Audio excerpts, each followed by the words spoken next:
بسم اللہ الرحمن الرحیم۔ السلام علیکم دوستو، آج کی ویڈیو میں ہم آپ کو بتائیں گے حضرت امام حسین رضی اللہ تعالیٰ کی شہادت اور ثانیہ کربلا کے اصل حقائق، جو سب کے لیے جاننا بہت ضروری ہے۔ تو اسی لیے ویڈیو کو اینڈ تک دیکھیں اور سنیں تاکہ یہ حقیقت حال آپ کو بھی پتہ لگ سکے۔ تو محترم قارئین و ناظرین، چلتے ہیں ویڈیو کی جانب اور یہ حقیقت جانتے ہیں کہ ثانیہ کربلا کا اصل مجرم کون ہے، حسین ابن علی رضی اللہ کو کس نے بلایا، دعوت دینے والے کون تھے، خطوط لکھنے والے کون تھے، پھر شہید کرنے والے خبیث الفطر کون تھے، خیموں کو آگ کس نے لگائی، کیا حقیقت میں پانی بھی بند ہوا کہ نہیں، کیا حسین ابن علی رضی اللہ کے سر کو کاٹ کر یزید کے پاس لے جایا گیا کہ نہیں، کیا واقعتاً آپ کے سر کے چکر بلاد اسلامیہ میں لگوائے بھی گئے کہ نہیں۔ آئیے اب حقیقت جانتے ہیں۔ مسئلہ یزید کی ولی عہدی پر سیدنا امیر معاویہ رضی اللہ پر یہ اعتراض کیا جاتا ہے کہ انہوں نے دنیاوی اغراض و مقاصد اور ذاتی مفاد کے لیے یزید کو ولی عہد بنایا۔ آئیے ضد و عناد اور تعصب سے کنارہ کش ہو کر اس اعتراض کا جائزہ لینے کے لیے تھوڑا ماضی کی طرف رجوع کرتے ہیں۔ خلیفہ سوم امیر المومنین حضرت سیدنا عثمان غنی کی المناک اور دردناک شہادت کے بعد حکومت کی ذمہ داری حضرت علی نے سنبھالی۔ حالات اس قدر خراب ہو چکے تھے، جنگ جمل اور صفین جیسے حادثات میں 90,000 مسلمان ایک دوسرے کی تلواروں سے شہید ہوئے، فتوحات کے راستے مسدود ہو چکے تھے، مگر علی رضی اللہ تعالیٰ کی شہادت کے بعد جب حسن رضی اللہ نے معاویہ رضی اللہ سے صلح کی، پورے عالم اسلام کی حکومت و امارت ان کے سپرد کر دی، تو فوراً امن و سلامتی کا دور لوٹ آیا، محبت و الفت نے دلوں میں جگہ لے لی، فتوحات کا دروازہ پھر سے کھل گیا۔ بالآخر معاویہ رضی اللہ جب عمر کے اس حصے کو پہنچے کہ بڑھاپا آ رہا تھا، تو حضرت مغیرہ بن شعبہ رضی اللہ نے آپ کو یہ مشورہ دیا کہ دیکھیے، مسلمانوں میں آپس میں جو کشت و خون ہوا ہے اور 5 برس کا عرصہ آپس کے جنگ و جدال میں گزر گیا، کہیں ایسا نہ ہو کہ پھر وہی حالات پیدا ہو جائیں، لہذا اپنی جانشینی کا مسئلہ اپنی زندگی میں ہی طے کر لیجئے۔ یقیناً مغیرہ بن شعبہ رضی اللہ نہایت ذہین اور فہیم، مدبر اور دور رس نگاہ رکھنے والے صحابی تھے، جو اصحاب حدیبیہ میں شامل ہیں۔ ان کے قطعی جنتی ہونے کا فیصلہ اللہ نے قرآن میں فرمایا ہے، اور ہم قطعاً ان کے بارے میں کوئی ایسی رائے قائم نہیں کر سکتے۔ معاذ اللہ انہوں نے یہ مشورہ کسی لالچ کی بنیاد پر دیا ہوگا، بلکہ ان کا یہ مشورہ نیک نیتی پر مبنی تھا۔ جبکہ معاویہ رضی اللہ نے آنکھیں بند کر کے مغیرہ بن شعبہ کے مشورے کو تسلیم نہیں کیا، بلکہ فرمایا کہ میں اس وقت تک کوئی قدم نہیں اٹھاؤں گا جب تک کہ ارباب حل و عقد اور تمام صوبوں کے گورنروں سے ان کی رائے نہ لے لوں۔ آپ رضی اللہ نے مختلف شہروں سے ارباب و حل و عقد کو طلب کیا اور ان کے سامنے ماضی حال مستقبل کی تمام صورتحال رکھی، تو سب نے یہ مشورہ دیا کہ اس وقت عالم اسلام پر بنو امیہ کی حکومت ہے، امن و سلامتی کا دورہ ہے، اس لیے مسلمان بنو امیہ کے سوا کسی اور کے خلافت میں متفق نہیں ہوں گے، اس لیے انتہائی مناسب ہوگا کہ یزید کو ولی عہدی کے منصب پر فائز کر دیا جائے۔ ارباب حل و عقد کے فیصلے کے بعد بھی معاویہ رضی اللہ پوری طرح مطمئن نہیں ہوئے، بلکہ آپ رضی اللہ نے فرمایا جب تک میں مکہ و مدینہ کے باسیوں سے مشورہ نہیں کر لیتا، اس وقت تک قدم نہیں اٹھاؤں گا۔ چنانچہ حج کے موقع پر باوجود ضعف اور بیماری کے آپ رضی اللہ نے مکہ کا سفر کیا، وہاں کے ارباب حل و عقد سے مشورہ کیا، پھر مدینہ تشریف لائے، وہاں اہل علم سے مشورہ کیا، بالخصوص ام المومنین حضرت عائشہ صدیقہ سے۔ سب نے یزید کی ولی عہدی کے اقدام کی تائید کی۔ یہ تصویر کا پہلا رخ ہے۔ جنہوں نے یزید کی ولی عہدی کو تسلیم کیا، یقیناً ان میں سے کوئی بدنیت نہ تھا، نہ حضرت مغیرہ رضی اللہ، نہ حضرت معاویہ، اور نہ ہی دیگر صحابہ و تابعین۔ اب تصویر کا دوسرا رخ۔ یہ تقریباً 60 ہجری کا واقعہ ہے۔ آپ صلی اللہ علیہ وآلہ وسلم کی وفات ہوئے 50 برس ہو چکے تھے۔ اکثریت صحابہ کی اللہ کو پیاری ہو چکی تھی۔ اب صحابہ میں کچھ ہی لوگ باقی بچے تھے، جیسے حضرت زبیر رضی اللہ شہید کے بیٹے عبداللہ بن زبیر تھے، عمر رضی اللہ تعالیٰ کے بیٹے عبداللہ بن عمر، حضرت عباس رضی اللہ تعالیٰ کے بیٹے عبداللہ بن عباس، اسی طرح حضرت ابو بکر صدیق کے بیٹے عبد الرحمن بن ابی بکر تھے، علی رضی اللہ کے بیٹے حسین ابن علی تھے۔ یہ وہ 5 صحابہ ہیں جنہوں نے یزید کی ولی عہدی کی بیعت کا انکار کیا۔ یقیناً یہ بھی نیک نیت تھے۔ ایک موقع پر جب گورنر مدینہ نے عبد الرحمن بن ابی بکر سے ولی عہدی کی بیعت لینی چاہی تو انہوں نے بڑے غصے میں آ کر فرمایا کہ تو کیا اب تم رسول اللہ صلی اللہ علیہ وآلہ وسلم اور خلفائے راشدین کی سنت کے بجائے کیسر و کسریٰ کی سنت رائج کرنا چاہتے ہو کہ باپ کے بعد بیٹا جانشین ہو؟ ان 5 صحابہ کا موقف یہ تھا۔ عبادلہ ثلاثہ یعنی عبداللہ بن عباس، عبداللہ بن زبیر، عبداللہ بن عمر رضی اللہ اور عبد الرحمن بن ابی بکر اور حسین بن علی رضی اللہ، یہ حضرات نیک نیتی کے ساتھ بغیر کسی اقتدار کے لالچ کے یہ رائے رکھتے تھے کہ اسلام کے شورائی مزاج کو بدلا جا رہا ہے، اور اگر حالات کے رخ کو ہم نے تبدیل نہ کیا تو اسلام کا کامل نظام جو آپ صلی اللہ علیہ وآلہ وسلم نے قائم فرمایا تھا، آپ صلی اللہ علیہ وآلہ وسلم کے بعد خلفائے راشدین رضی اللہ نے قائم رکھا، اس میں کشکجی کی بنیاد پڑ جائے گی۔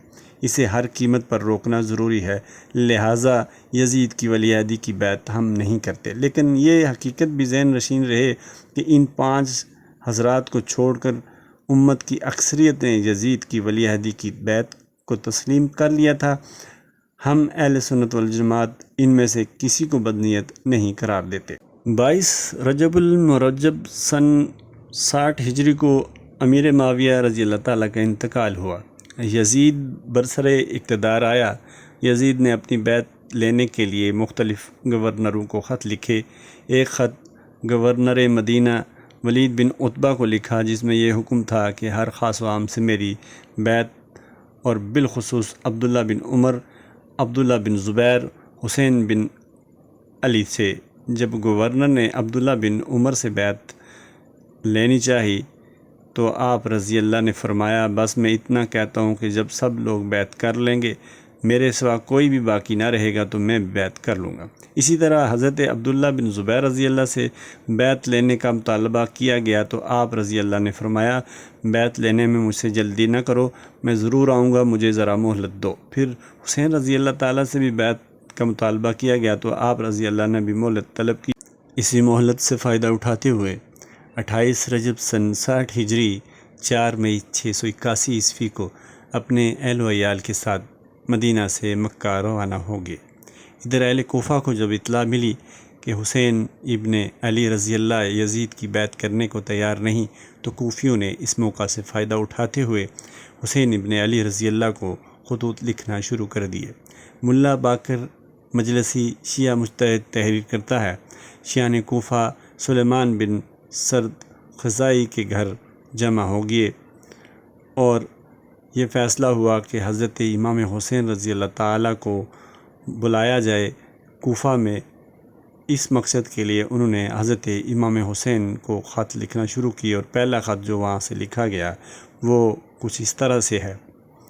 مضمون خط: سلیمان بن سرد و خزائی کوفی اور دیگر اہل کوفہ۔ بسم اللہ الرحمن الرحیم۔ یہ نامہ سلیمان بن سرد و خزائی اور اہل کوفہ کی جانب سے حضرت امام حسین رضی اللہ تعالیٰ کی خدمت میں ہے۔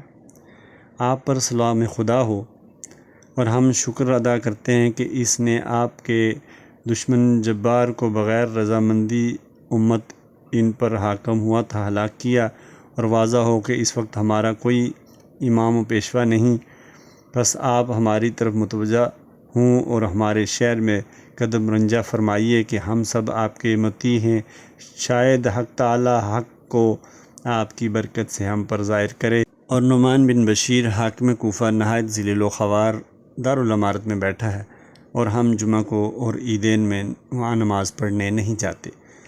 جب آپ کی تشریف آوری کی خبر ہمیں ملے گی تو ہم اسے کوفہ سے نکال دیں گے کہ وہ اہل شام کے پاس چلا جائے گا۔ والسلام اہل کوفہ۔ اسی طرح جلاء العیون 188/2 میں ملا باقر مجلسی نے کسر خطوط اہل کوفہ کا عنوان قائم کرتے ہوئے لکھا ہے کہ 150 خطوط اہل کوفہ نے لکھے، یہاں تک کہ 600 خطوط آ گئے، کرتے کرتے 12,000 خطوط آ گئے۔ اس کے جواب میں حضرت امام حسین رضی اللہ تعالیٰ نے شیعوں کے آخری خط کا جواب کچھ یوں لکھا: بسم اللہ الرحمن الرحیم۔ یہ خط حسین ابن علی کا شیعوں، مومنوں، مسلمانوں، اہل کوفہ کی طرف ہے۔ اما بعد، بہت سے قاصدوں اور خطوط آنے کے بعد جو تم نے خط ہانی و سعید کے ہاتھ مجھے بھیجے، مجھے پہنچے، سب تمہارے خطوط میرے پاس موجود ہیں اور سب کے مضامین سے مطلع ہوا۔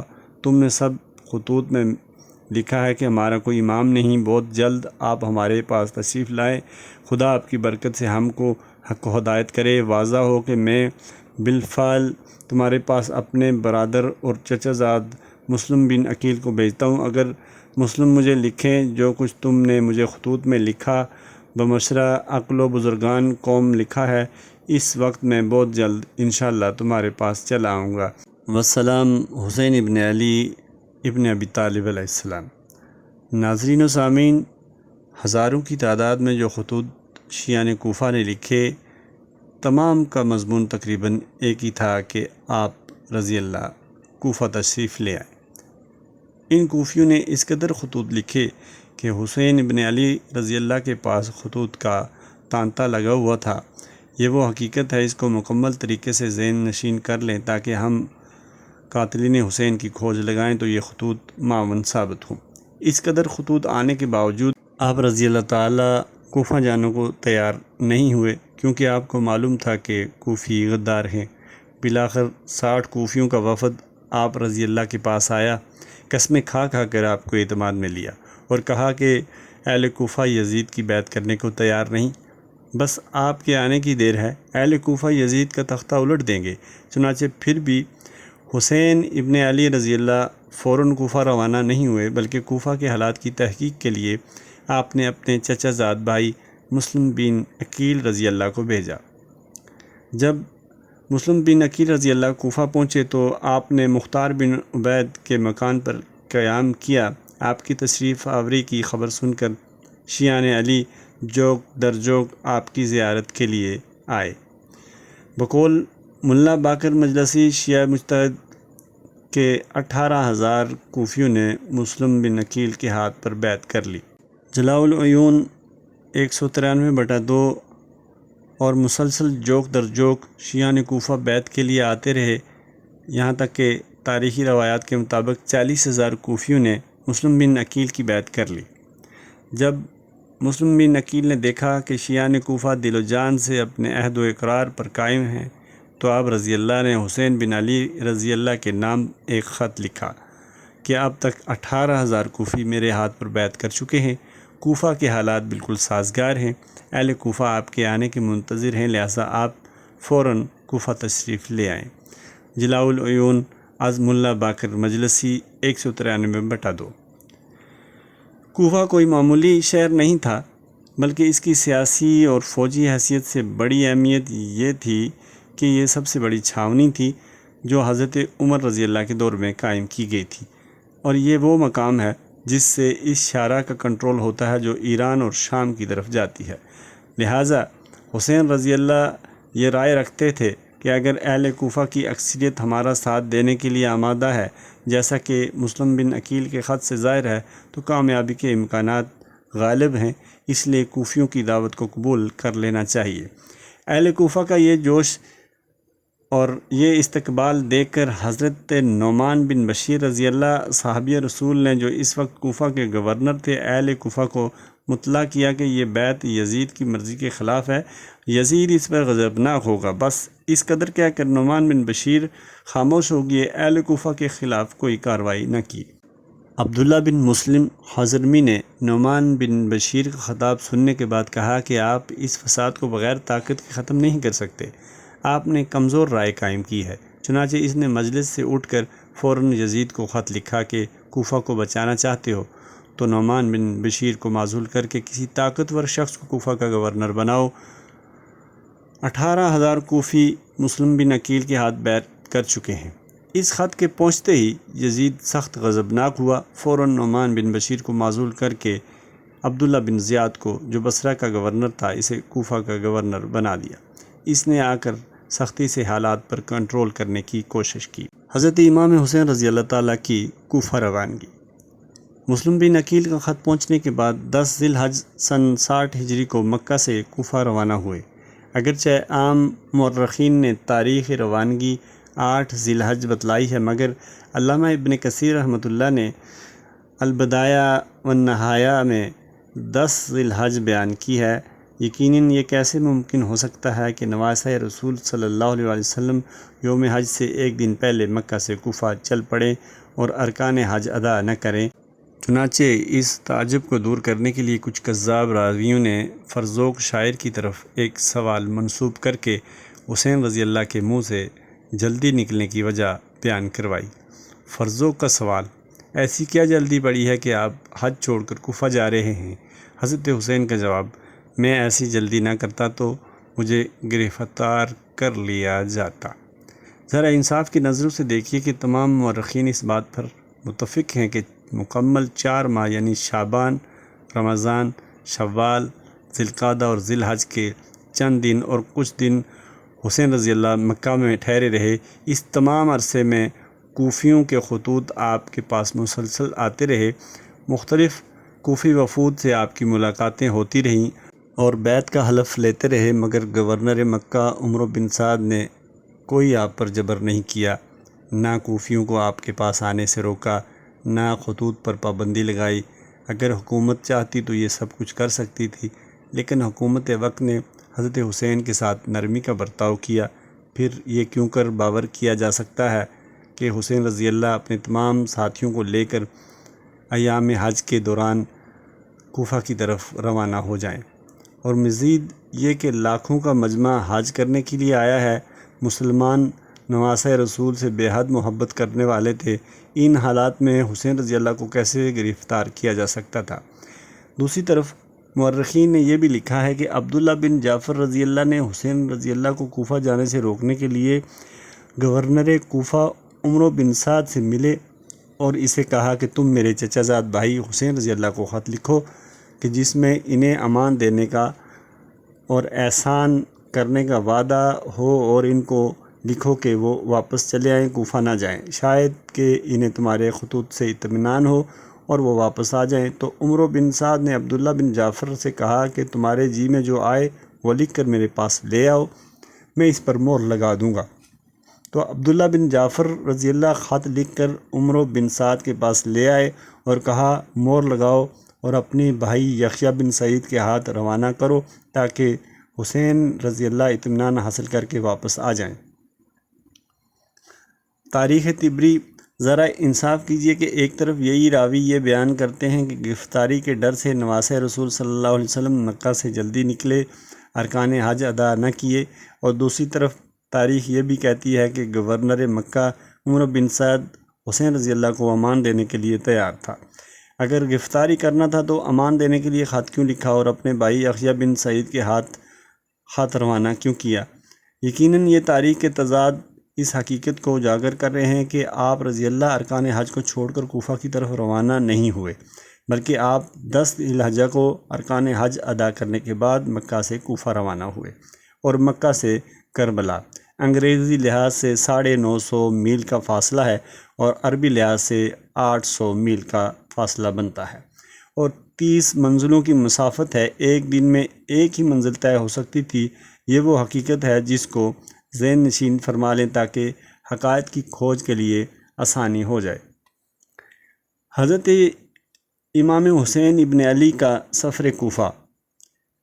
عبداللہ بن عمر رضی اللہ اور عبداللہ بن عباس رضی اللہ نے لاکھ سمجھایا کہ آپ کوفہ والوں پر ہرگز اعتماد نہ کیجیے، یہ لوگ قطعی بھروسے کے قابل نہیں ہیں۔ ان لوگوں نے جو کچھ آپ کے والد بزرگوار حضرت علی رضی اللہ اور آپ کے برادر محترم حسن رضی اللہ ابن علی کے ساتھ جو کیا، انہوں نے وہ آپ کو معلوم نہیں؟ یہ دونوں حضرات یہ کہتے ہوئے رو پڑے کہ کہیں ایسا نہ ہو جس طرح امیر المومنین عثمان غنی رضی اللہ کو ان کے گھر والوں کے سامنے ذبح کر دیا گیا، اسی طرح آپ کے اہل و عیال کے سامنے آپ کو بھی ذبح کر دیا جائے۔ مزید یہ کہ جب حسین رضی اللہ کوچ کرنے لگے تو عبداللہ بن عباس رضی اللہ آپ رضی اللہ کی سواری کے ساتھ دوڑتے ہوئے دور تک گئے اور اصرار کرتے رہے، خدا کے لیے باز آ جائیں، اگر جانا ہی ہے تو خواتین اور بچوں کو ساتھ لے کر نہ جائیں۔ مشہور صحابی حضرت ابو سعید خضری نے حسین رضی اللہ کو سمجھاتے ہوئے فرمایا، میں نے حسین سے کہا کہ اپنے دل میں اللہ سے ڈرو اور اپنے گھر بیٹھے رہو، اپنے امام یزید کے خلاف خروج نہ کرو۔ اس طرح عبداللہ بن زبیر رضی اللہ اور حضرت جابر نے بھی آپ کو کوفہ جانے سے روکا، اور آپ کے چچا زاد بھائی عبداللہ بن جعفر نے ہر ممکن کوشش کی کہ آپ کوفہ نہ جائیں۔ اسی طرح حسین رضی اللہ کے برادر عزیز جلیل القدر تابعی محمد بن علی نے ہر ممکن کوشش کی اور آپ کو روکنے کے لیے ہر طریقہ آزمایا، مگر آپ رضی اللہ نے اس قدر استقامت کا مظاہرہ کیا کہ آپ رضی اللہ نے 10 ذی الحجہ کو 91 افراد لے کر، جس میں 19 اہل بیت تھے اور 72 دیگر جانصار تھے، جس میں 60 کوفی تھے، کوفہ کا جب سفر باندھا تو آپ رضی اللہ کے ساتھ 2 بیویاں شیربانو اور رباب بنت عمر القیس تھیں۔ حسین رضی اللہ کے 4 نوجوان فرزند قاسم، عبداللہ، عمر اور ابو بکر بھی آپ کے ہمراہ تھے، جو کربلا میں شہید ہوئے۔ علی رضی اللہ کے 5 فرزند آپ رضی اللہ کے ہمراہ تھے، عباس بن علی، عثمان بن علی، عبداللہ بن علی، محمد بن علی اور جعفر بن علی، تمام کربلا میں شہید ہوئے۔ حضرت عقیل کے فرزندوں میں مسلم تو حسین رضی اللہ کے کربلا پہنچنے سے پہلے ہی شہید ہوئے، بقیہ 3 فرزند عبداللہ بن عقیل، عبد الرحمن بن عقیل، جعفر بن عقیل بھی کربلا میں شہید ہوئے، اور مزید حضرت جعفر طیار کے 2 پوتے محمد اور اون بھی کربلا میں شہید ہوئے۔ البتہ امام زین العابدین عمر بن حسن، محمد بن عمر بن علی قیدی بنائے گئے۔ محترم ناظرین، یقیناً آپ نے ان ناموں سے اندازہ کیا ہوگا کہ حسین رضی اللہ کے جو 4 فرزند کربلا میں شہید ہوئے، ان میں سے ایک کا نام ابو بکر تھا، دوسرے کا نام عمر تھا۔ اسی طرح حضرت علی کا ایک فرزند جس کا نام عثمان بن علی ہے، جو کربلا میں شہید ہوا۔ اس سے معلوم ہوا کہ خاندان نبوت کو کس قدر ابو بکر، عمر و عثمان سے پیار تھا کہ اپنے بچوں کے نام ان کے ناموں پر رکھے، اور وہ کربلا میں شہید ہوئے۔ مگر ہائے افسوس، آج تک آپ نے کسی شیعہ ذاکر کے منہ سے مجلس پڑھتے ہوئے ابو بکر، عمر، عثمان کا نام نہ سنا ہوگا۔ یقیناً یہ ان کے دجل و فریب کا واضح نمونہ ہے۔ مسلم بن عقیل کی شہادت کی خبر۔ حسین ابن علی رضی اللہ 17 منزلوں کی مسافت طے کرنے کے بعد 18ویں منزل مقام سالبیہ پر 28 ذی الحجہ کو پہنچے تو بکیر بن شعبہ اسدی کے ذریعے خبر معلوم ہوئی کہ مسلم بن عقیل کو شہید کر دیا گیا۔ مسلم بن عقیل کی شہادت کا پس منظر یہ تھا کہ جب نعمان بن بشیر کی معزولی کے بعد عبداللہ بن زیاد کو کوفہ کا گورنر مقرر کیا گیا تو اس وقت 18,000 کوفی مسلم بن عقیل کے ہاتھ بیعت کر چکے تھے۔ کوفہ کے حالات نہایت ہی ناسازگار تھے۔ عبداللہ بن زیاد نے چارج سنبھالتے ہی اہل کوفہ سے خطاب کیا، امیر المومنین یزید اللہ ان کی بہتری کرے، مجھے تمہارے شہر کا اور سرحدی حدود کا والی مقرر کیا ہے انہوں نے، اور مجھے حکم دیا ہے کہ تم میں جو مظلوم ہے میں اس کے ساتھ انصاف کروں، اور جو شخص میری بات سنے اور اطاعت کرے اس پر احسان کروں، اور جو نافرمان ہو اس پر تشدد کروں۔ میں تم لوگوں کے معاملے میں یزید کے حکم کو نافذ کروں، تم میں جو شخص فرما بردار ہو اس کے ساتھ مہربان باپ کی طرف پیش آؤں، اور جو شخص میرا حکم نہ مانے اس کے لیے میری تلوار موجود ہے۔ آدمی کو چاہیے کہ وہ اپنی خیر منائے، صدق و راستی بلا کو ٹالتی ہے اور دھمکی بے سود ہے۔ تاریخ طبری۔ مورخین نے یزید کا ایک فرمان نقل کیا ہے، مجھے خبر ملی حسین رضی اللہ عراق کی طرف آ رہے ہیں، سرحدی چوکیوں پر نگران مقرر کر مورچے تیار رکھ، جس سے بدگمانی ہو انہیں حراست میں لے لو، اور جس پر تہمت ہو اسے گرفتار کر لو، اور جو تم سے جنگ نہ کرے اس سے تم بھی جنگ نہ کرنا، جو واقعہ پیش آئے اس کا حوال مجھے لکھتے رہنا۔ ہر انصاف پسند شخص ابن زیاد کی تقریر اور یزید کے فرمان سے یہ محسوس کرے گا کہ یہ حضرات امن و امان کو برقرار رکھنا چاہتے تھے۔ مزید یہ کہ یزید نے ابن زیاد کو یہ ہدایت بھی جاری کی کہ جنگ و جدل میں پہل نہ کر، جو خود تم سے جنگ نہ کرے اس سے تم بھی جنگ نہ کرو، یہ جملہ ان تمام وضعی گڑی ہوئی روایات کی تردید کرتا ہے جو وحشیانہ مظالم توڑنے کے سلسلے میں بیان کی جاتی ہیں۔ ابن زیاد کے اس خطاب سے اہل کوفہ گھبرا گئے اور خوفزدہ ہو گئے اور ان کے حالات میں تبدیلی آنے لگی اور مسلم بن عقیل کی بیعت توڑنے لگے۔ ان حالات کے پیش نظر مسلم بن عقیل نے مختار بن عبید کے ہاں رہنا بھی مناسب نہ سمجھا اور رات کی تاریکی میں ہانی بن عروہ کے گھر منتقل ہو گئے۔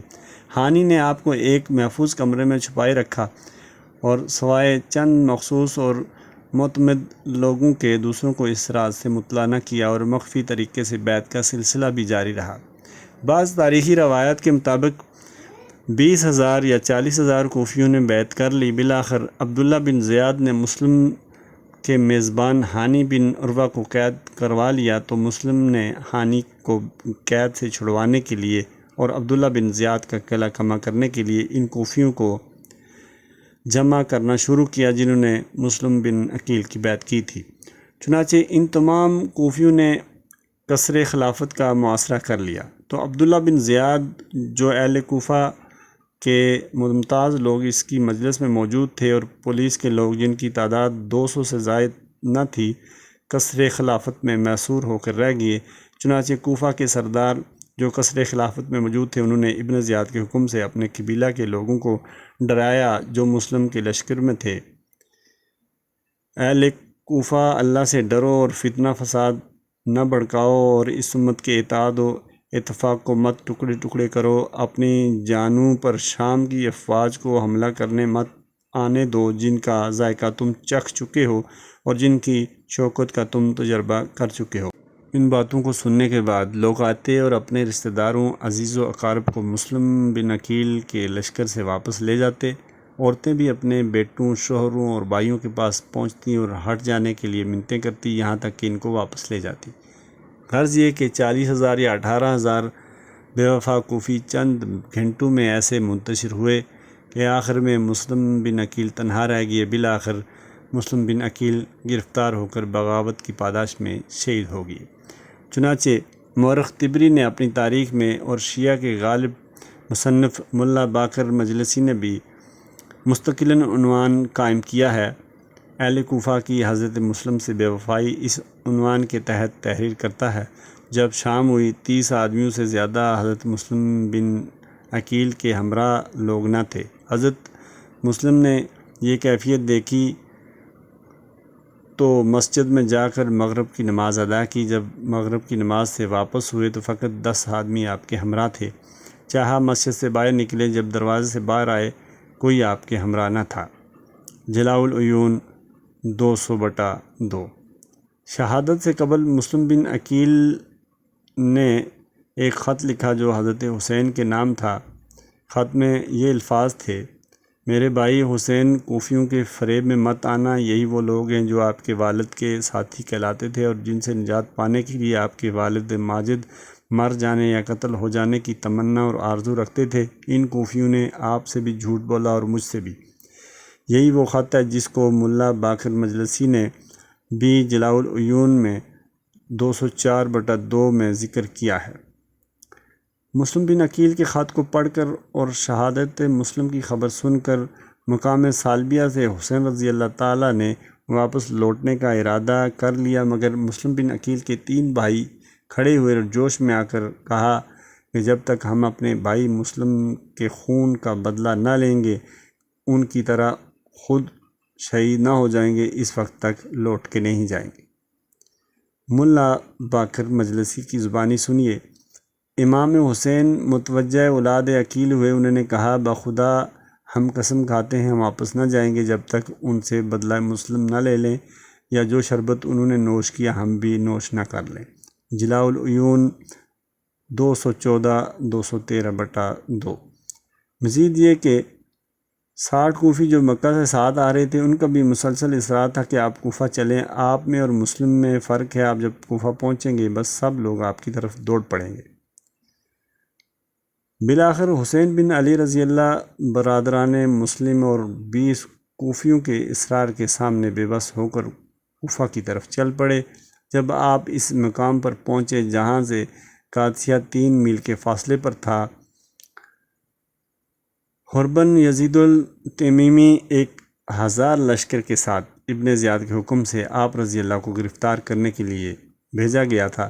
جب مقام قادسیہ سے 3 میل کے فاصلے پر ہر کی ملاقات ہوئی حسین رضی اللہ تعالیٰ سے، تو اس نے کہا کہ مجھے ابن زیاد کی طرف سے یہ حکم ملا ہے کہ آپ کو گرفتار کر لوں اور کوفہ لے چلوں، لیکن آپ کوفہ جانے سے انکار کرتے ہیں۔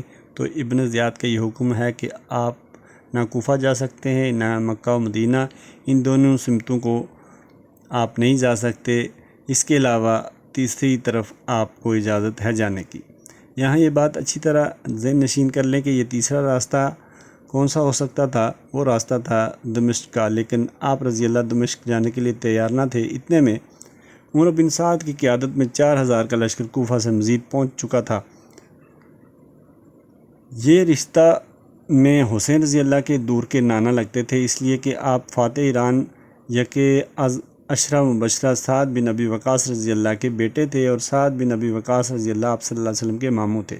اس رشتہ سے عمر بن سعد رضی اللہ آپ صلی اللہ علیہ وسلم کے ماموں زاد بھائی ہوئے، تو سیدنا حسین رضی اللہ کے نانا لگے۔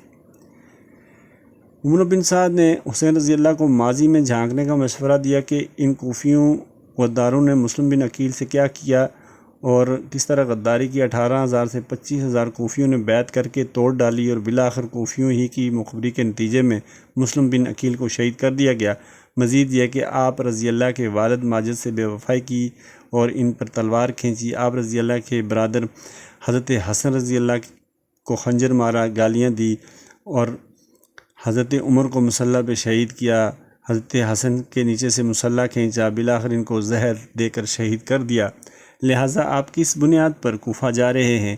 یہ آپ سے بھی بے وفائی کریں گے کہ کیونکہ بے وفائی اور مکر و فریب ان کی فطرت میں شامل ہے۔ بالآخر سیدنا حسین ابن علی مصالحت کے لیے تیار ہو گئے۔ حضرت امام حسین رضی اللہ تعالیٰ کی 3 شرائط۔ حضرت امام حسین رضی اللہ تعالیٰ نے عمر بن سعد کے سامنے 3 شرائط پیش کیں۔ نمبر 1، میں جہاں سے آیا ہوں مجھے وہاں واپس جانے دیں۔ نمبر 2، اسلامی سرحدوں میں سے کسی ایک سرحد پر جانے دو کہ کفار کے ساتھ جنگ کرتے ہوئے بقیہ زندگی گزار دوں۔ نمبر 3، مجھے یزید کے پاس جانے دو کہ میں اپنا ہاتھ اس کے ہاتھ میں دے کر بیعت کر لوں۔ یہ وہ مسلم شرائط ہیں جن کو سنی و شیعہ علماء نے اپنی اپنی کتابوں میں درج کیا ہے۔ اسی طرح شیعہ مذہب کے دوسرے معتبر عالم شیخ عباس الکلمی نے منتہی الاعمال 405/1 میں تحریر کیا ہے کہ عمر بن سعد رضی اللہ نے عبداللہ بن زیاد کو خط لکھا، اے امیر، خداوند عالم نے ہمارے حسین سے نزاع کی آگ کو خاموش کر دیا ہے اور امت کے معاملے کی اصلاح ہو گئی ہے۔ امام حسین نے مجھ سے عہد کیا ہے کہ وہ اس جگہ کی طرف پلٹ جائیں جہاں سے آئے ہیں، یا کسی ایک سرحد پر قیام کر لیں، یا کہ امیر یزید کے پاس چلے جائیں اور اس کے ہاتھ پر بیعت کریں۔ یقیناً آپ اس بات پر راضی ہوں گے اور امت کے لیے مصلحت بھی اسی میں ہے۔ عمر بن سعد نے ابن زیاد کو خط لکھا کہ حسین ابن علی رضی اللہ نے یہ شرائط پیش کی ہیں، تو ابن زیاد نے تیسری شرط کو تسلیم کیا کہ ان کو دمشق کی طرف جانے دیا جائے۔ اب حسین رضی اللہ تعالیٰ کوفہ کے راستے کو چھوڑ کر دمشق جانے کے لیے راستہ اختیار کرتے ہیں۔ یہ بھی خوب جان لیجئے کہ اس کی اصل وجہ کیا ہے، کیوں ایسا ہوا۔ در حقیقت حسین رضی اللہ نے ابن زیاد کے بھیجے ہوئے لشکروں کے سامنے جو خطوات دیے، اس میں بانڈا پھوٹ گیا کہ میرے پاس کوفیوں کے خطوط موجود ہیں جنہوں نے مجھے یہاں آنے کی دعوت دی۔ انہوں نے اس کوفی فوج کے بہت سارے سرداروں کے نام لے کر فرمایا، یہ فلاں بن فلاں یہ تمہارے خط ہیں کہ نہیں جس میں تم نے مجھ سے بیعت کرنے کے لیے مجھے کوفہ آنے کی دعوت دی، جس پر وہ لوگ برات کرنے لگے کہ نہیں ہم نے یہ خطوط نہیں بھیجے۔ اس بنیاد پر آپ رضی اللہ نے جب یہ دیکھا کہ حقیقتاً یہ کوفی بے وفا اور غدار ہیں، آپ نے دمشق کی راہ اختیار کی۔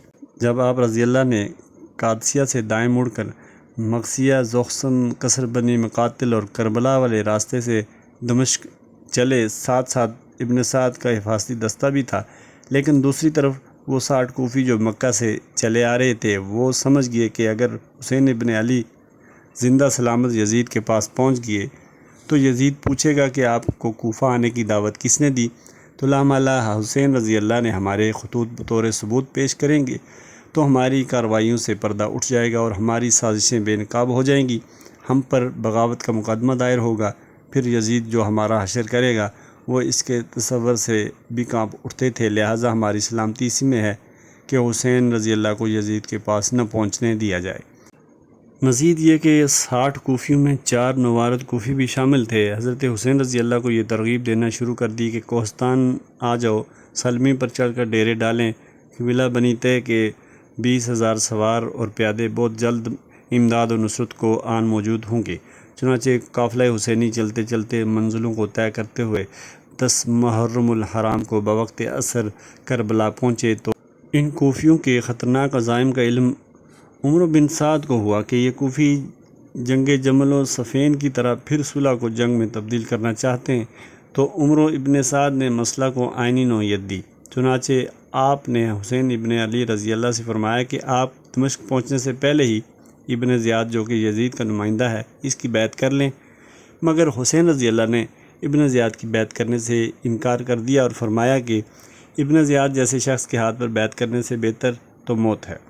پھر ابن سعد کی طرف سے دوسرا مطالبہ یہ ہوا کہ آپ کے ساتھیوں کے پاس جو جنگی آلات ہیں وہ ہمارے حوالے کر دیں تاکہ ہر قسم کے خطرے سے جو یہ کوفی کرنا چاہتے ہیں ہم اور آپ محفوظ رہیں۔ چنانچہ جب ابن سعد کے دستے نے ہتھیار رکھوانے کی غرض سے حسینی قافلے کا گھیراؤ کیا تو ان کوفیوں نے اچانک ابن سعد کے فوجی دستے پر حملہ کر دیا، جبکہ ابن سعد کے فوجی دستے نے کوئی جارحانہ اقدام نہیں کیا بلکہ مدافعانہ پہلو اختیار کیے رکھا، جس کا واضح ثبوت یہ ہے کہ حسینی قافلہ کے 72 افراد مقتول ہوئے، جن میں اکثر و بیشتر جنگ آزمودہ نہ تھے، اور ابن سعد کے فوجی دستے کے جنگی آزمودہ 88 فوجی مارے گئے، گویا کہ 12 یا 16 فوجی زیادہ مارے گئے۔ اس کا مطلب یہ ہے کہ ابن سعد کا فوجی دستہ دفاعی پوزیشن میں تھا، لیکن تب بھی حسین ابن علی کو یہ نہ بچا سکے۔